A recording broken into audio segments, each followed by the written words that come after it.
अमरावतीत युवा काँग्रेसचं आंदोलन, अवैध धंदे, वाढत्या गुन्हेगारी विरोधामध्ये काँग्रेस आक्रमक पाहायला मिळते।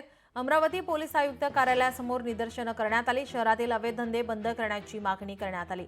मंत्री खेळतात रमी, सुव्यवस्थेची काय हमी अशा घोषणा देण्यात आल्या।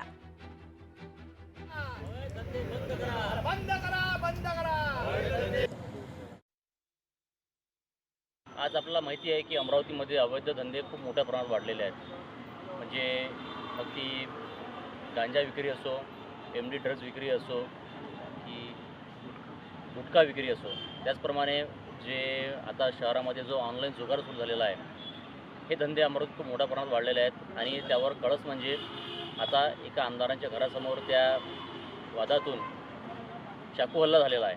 म्हणजे की या शहरातील सगळे लोकप्रतिनिधी झोपेतून सोंग घेत आहे की काय अशी परिस्थिती निर्माण झाली आहे।